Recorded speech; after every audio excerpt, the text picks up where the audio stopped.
Alors tout à l'heure, vous avez évoqué le rôle du copilote et vous nous avez précisé comment mécaniquement se prépare une épreuve.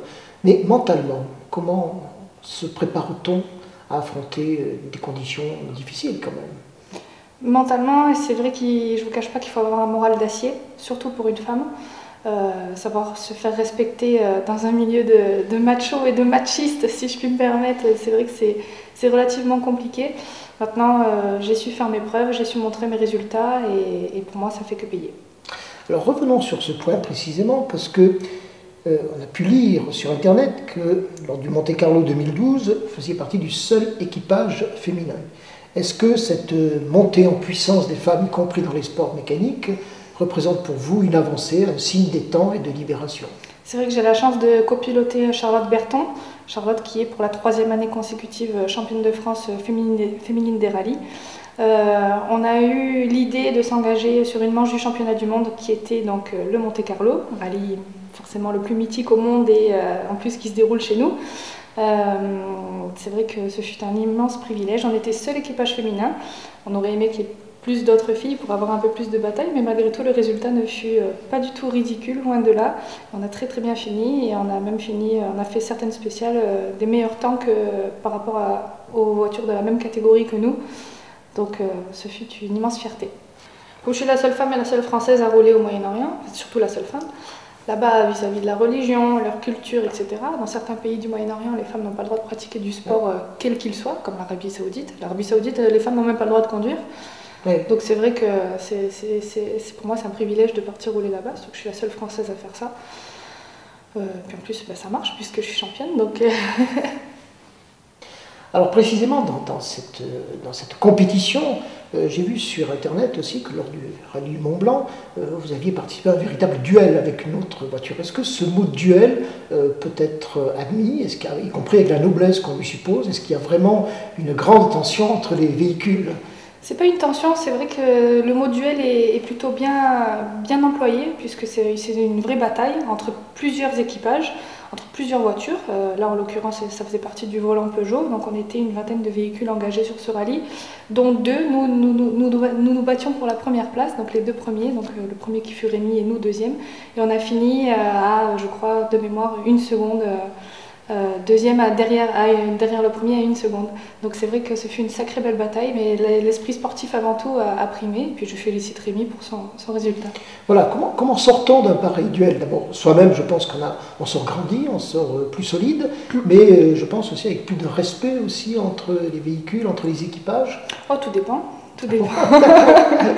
Tout dépend, malheureusement, des fois, si on peut se marcher sur les pieds, on se marche sur les pieds. Mais non, c'est vrai qu'il y a pas mal. L'esprit sportif prime avant tout, et c'est vrai que j'aime beaucoup la compétitivité et les défis. Et c'est vrai que ça fait partie du sport en général, quel qu'il soit. Donc c'est vrai que c'est pas mal. D'autres pilotes habitants dans le pays vansois ont participé au Paris-Dakar. Vous vous préparez à cette aventure, vous allez représenter en quelque sorte le pays vansois dans cette opération, mais que représente pour vous cette épreuve? Mais c'est la course la plus difficile au monde, c'est clair qu'il ne faut pas se voiler la face, ça va être un grand moment. C'est une épreuve qui est mémorable et puis c'est une des courses aussi les plus médiatiques dans le monde entier. Pour moi, en tant que femme, c'est vrai que c'est un privilège d'intégrer une équipe officielle qui est Land Rover Angleterre. C'est vrai que ça va être une belle bataille et une sacrée belle histoire et une belle aventure. Alors, vous nous dites que c'est une des courses les plus difficiles au monde. Le mot est là, difficile, mais que représente-t-il concrètement dans le quotidien? Eh bien, le Dakar, c'est 3 semaines de course.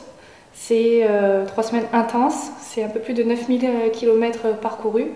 On se fait à peu près 500 km d'étapes par jour, qui n'est pas négligeable. Donc on part à 7 h le matin. Si tout va bien, si on n'a pas de problème mécanique, on arrive à 7 h le soir. Si on a malheureusement des problèmes, on peut arriver à 7 h le lendemain matin.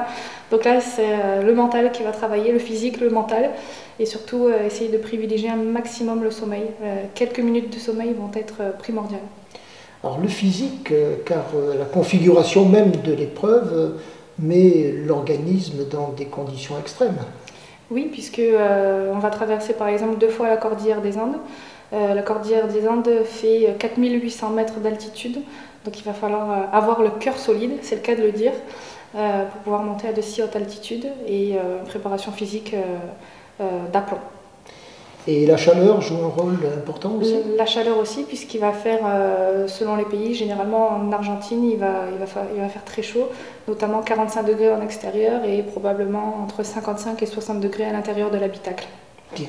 Alors comment vous êtes-vous préparé, là encore, physiquement et mentalement, pour pouvoir supporter cette épreuve et la dépasser?